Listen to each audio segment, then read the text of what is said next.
Hello students, this is the third part of video for chapter number 5 from history. So today's topic is gardens, tombs and forts. Gardens that we are going to discuss. What kind of garden? Already in previous video I have shown the char bagh, it means the 4 gardens, and tombs where the burials, on the burials the buildings are being made, huge buildings, and even the forts. Under the Mughals, architecture became more complex. Babur, Humayun, Akbar, Jahangir, and especially the Shah Jahan were personally interested in literature, art, and architecture. So they used to patronize them. In his autobiography, Babur described his interest in planning and laying out formal gardens placed within rectangular walled enclosure and divided into 4 quarters by artificial channel. So you can see over here, this is the 4 garden. So it is known as char bagh and it is divided with the artificial channels. So these channels are the water bodies. These channels are having waters, in short you can say the canals. So these gardens are being divided by the artificial channels. So this description was given in the Babur's autobiography. This is the figure 10, a 1590 painting of Babur supervising worker laying out a char bagh in Kabul. Note how the interesting channel on the path create the characteristics of char bagh design. So as I showed, this is divided by the artificial channels, the 4 gardens. So this is a scene where the construction was going on and the king himself personally was looking after the working of the garden. And this is the painting from his history book. There were several important architectural innovations during Akbar's reign. Also, for inspiration, Akbar's architecture turned to the tombs of his Central Asian ancestor Taimur. The central towering dome and the tall gateway Pistak become important aspect of Mughal. So here you can see where the Akbar got inspired, because their building were having many architectural innovations. So mainly their inspiration, Akbar's architectural inspirations he got from the his Central Asian ancestor, that is Taimur. So in the region of Taimur, this kind of buildings were being made. Now what was the special features of the ancestral constructions that was being done during the reign of Taimur? That the central towering dome, you can see over here in the most of the Mughal building you can found this is the dome, the central dome. This is the important feature. And the another feature of this Mughal building is Pistak. Pistak means the huge entrance. Over here you can see. So every building were having this kind of huge entrance. It is known as, in Arabic language, that is known as Pistak. And the next feature is the dome. These were the 2 features. And even the pillars, minars, that is known as, that you can see in Taj Mahal, the 4 minarets on the 4 sides of the buildings. So that was the another features added to the Mughal architecture. So these are the important aspects of the Mughals. This is the figure 11, what the picture of the tomb of Humayun that was been constructed between 1562 and 1571. Now you can also see the water channels over here. See, the gardens are here and even the water channels.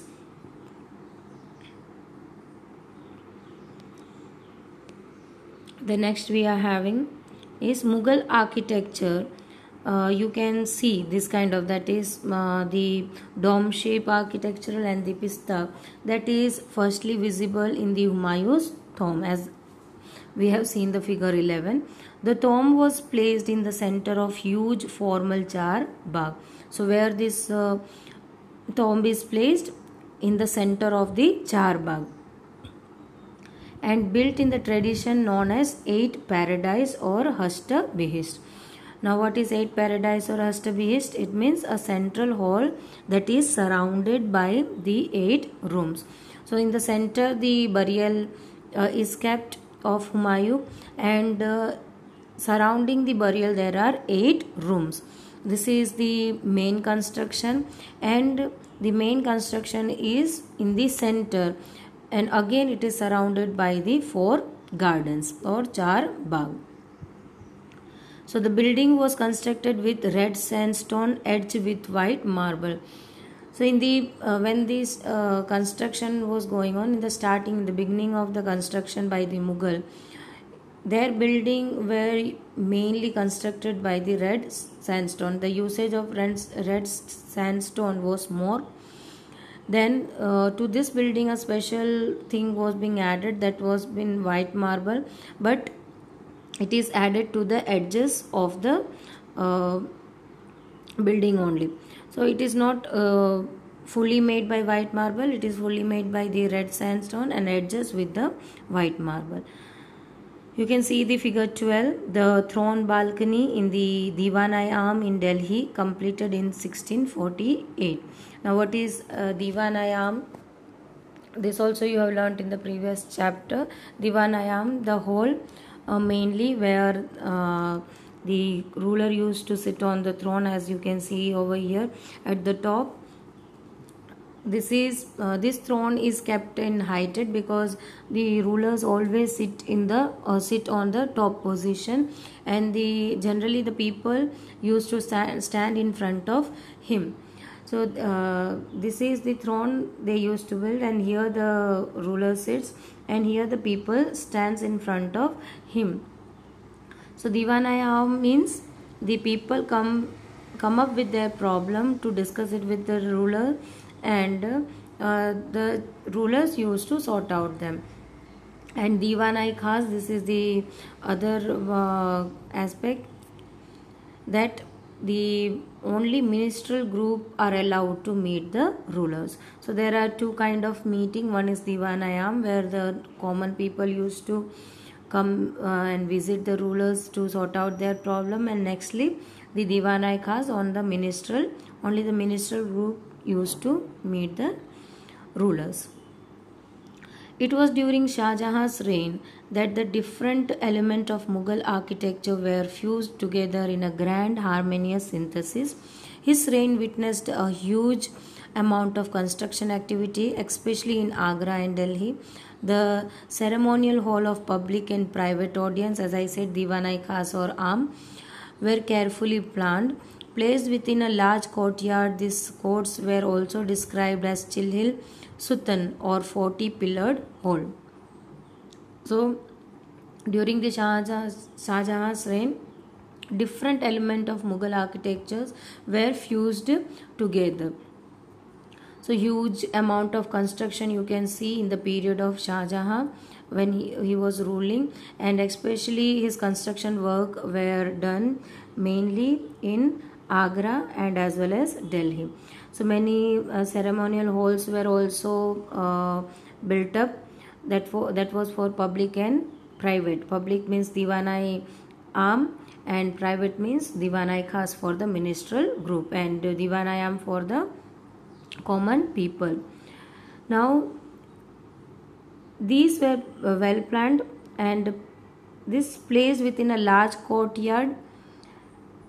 The courts were also described as Chilhil Sutan or the 40-pillared hall. So you can see over here, this is the court, and the hall, you can see the pillars. So this is the large hall, and almost it is having 40 pillars like this. So large hall with the 40 pillars. So you can just understand how huge that hall would be. Shah Jahan's audience halls were specially constructed to resemble a mosque. So this hall is the resemblance. It is similar to the mosque. How the mosque is constructed. Now, what is the special feature of his audience hall? The pedestal on which his throne was kept was frequently described as Qibla. Qibla we have already read. What does the Qibla mean? That the direction faced by the Muslim at prayer. When they do prayer, they used to face to the western side where the Mecca is located. That place is known as Qibla. So generally Shah Jahan, what did he has done? He has kept his throne on that particular position where the Qibla, where the people used to face their pilgrimage center, that is Mecca. So here when the audience are meeting the ruler whom they are facing Shah Jahan, the ruler. Since everybody faced that direction when court was in session, the idea of king as a representative of God on earth was suggested by these architecture features. Now, why already you came to know that why he used to place the throne over here or why he used to sit over there. He want to resemble himself as a god. So king was considered as god when he is giving any kind of decision. It means his wording could be considered as the god's wording. So he is going to give the full justice to the people. That much trust is encouraged in the people, and peoples are facing to the Shah Jahan, who is the resemblance of the god. The connection between royal justice and the imperial court was emphasized by the Shah Jahan. Newly constructed court in Red Fort at Delhi. So this kind of construction was also done in the Red Fort at Delhi. Behind the emperor's throne. Now throne you have already read where it is kept, where the Qibla is facing. So behind his throne, the emperor's throne, there were a series of Pietra Dura inlays that depicted the legendary Greek god Orpheus playing a lute. So what do you mean by Pietra Dura? It means a hard stone. So in hard stones they are inlaying many designs, and they are decorating it with the hard stone. Hard stone means the rubies, diamonds, like that. They are decorating the wall, and there they also inlaid a design of the Greek god Orpheus. The Greek god's name is Orpheus. So he is playing lute. Now what is the purpose to place the Orpheus god behind the throne on the wall? So it was believed that Orpheus' music could calm ferocious beasts until they coexisted together peaceably. The construction of Shah Jahan Audience Hall aimed to communicate that the king's justice would treat the high and the low as equals, creating a world where all could live together in harmony. So why it was placed? It is considered that the Orpheus used to calm down the ferocious beast by playing his instrument that was called as lute. So placing his picture, the Orpheus god, behind the throne, it means already he was resembling himself as a god.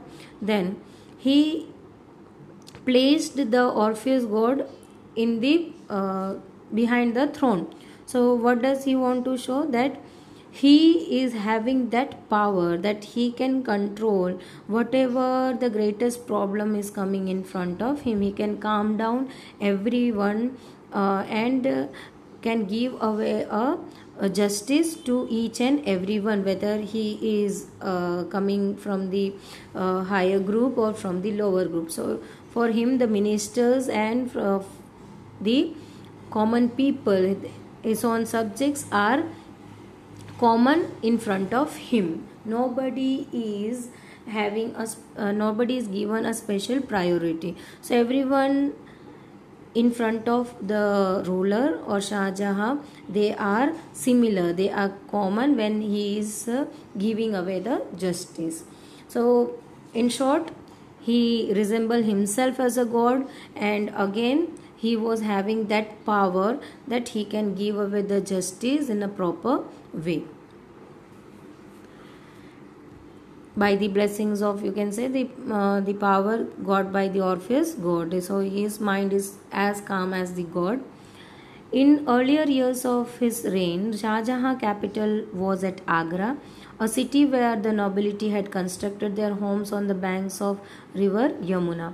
These were set in the midst of formal gardens, constructed in the Charbagh format. The Charbagh garden also had a variation that historians described as the riverfront garden. In this dwelling was not located in the middle of Charbagh but at its edge, close to the bank of the river. So when the Shah Jahan was ruling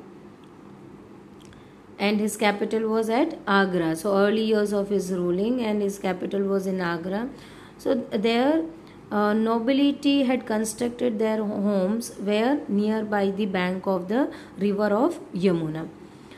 So these were set were in the midst of formal gardens in the Charbagh format, as the tomb we have already read. So Charbagh, the building is surrounded by the garden. Now this Charbagh garden was also having variation. It means it is the chronicles used to describe that the riverfront garden. It means river they can see when they are standing in front of their houses. Even they can see the garden. So it is placed like that, and that was the soothing experience they are facing, because they are also having the garden and they are also having the river in front of their houses. So in this dwelling was not located in the middle of Charbagh but at its edges. So as we have read that Humayun's tomb was placed in between and it is surrounded by the Charbagh. Here the construction was slightly different. Charbagh used to be constructed in the another region, and the houses were being built at its edges. You can see the Charbagh over here. So in the previous way, as we said, that Humayun tomb is kept in the central portion and it is surrounded by the Charbagh, divided by the channels. But in this new construction, Charbaghs are placed over here and the constructions are being made on the edges. So this was the slight different what they have made. And these mainly their home or houses are mainly nearer to the river. Shah Jahan adapted the riverfront garden in layout of Taj Mahal, the grandest architecture accomplishment of his reign. Here the white marble mausoleum was placed on terrace by the edge of river, and garden was to its south. So here you can see the building which was being made by the Shah Jahan, mainly the Taj Mahal at Agra. It was being completed in 1643. So he chose to construct this building in the riverfront garden. So this was considered as the grandest architectural accomplishment under the ruling period of Shah Jahan, and it is mainly made up of white marble mausoleum and was placed on terrace by the edge of the river, and garden was in its south. So you can see the garden over here, and behind there is a Yamuna river, and you can see the water channels also, the artificial, and this is the four bagh or Charbagh. So this were the special features he added always. This is the grand architectural building made by the Shah Jahan with white marbles. As I said, the minarets, this was the special features again added in the Mughal construction. the dome you can see over here, and the pistak, the huge entrance. When you are entering the Taj Mahal, there is another huge entrance to enter this building. So this pistak, these are the features of the Mughal buildings. Shah Jahan,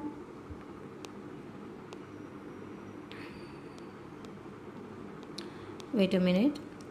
Shah Jahan developed this architectural form as a mean to control the access that nobles had to the river. In the new city of Shah Jahanabad that he constructed in Delhi, the imperial palace commanded the riverfront. Only specially favored nobles like his eldest son Dara Sukho were given access to the river. All others had to construct their homes in the city away from the river Yamuna. So as we read, most probably the nobility used to construct their house in the river front with the garden. So their houses were built at the edges of garden and closer to the river. But when the new architectural development was being done by the Shah Jahan, and even when he constructed a new city that is called as Shah Jahanabad, this is the whole picture of Shah Jahanabad. You can see the figure 14, a reconstruction from a map of riverfront garden city of Agra. Note here how the garden palaces of the nobles are placed on the both bank of Yamuna. The Taj Mahal is on the left. Compare layout Agra with Shah Jahanabad in Delhi in figure 15. You can see the figure 15, that is Shah Jahanabad completely. So the riverfront, here is the Taj Mahal and all the bags over here. So generally the nobles used to construct the buildings over here, but later on this was being denied by the Shah Jahan, that the nobles will not construct any of their houses nearby the water body, the Yamuna river. Instead of that, they have to construct, or they have to build a building in the city. They are not allowed to reside nearby the riverfront.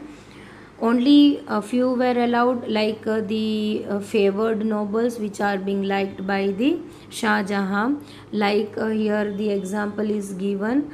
The eldest son of Shah Jahan, that is Dara Sukho.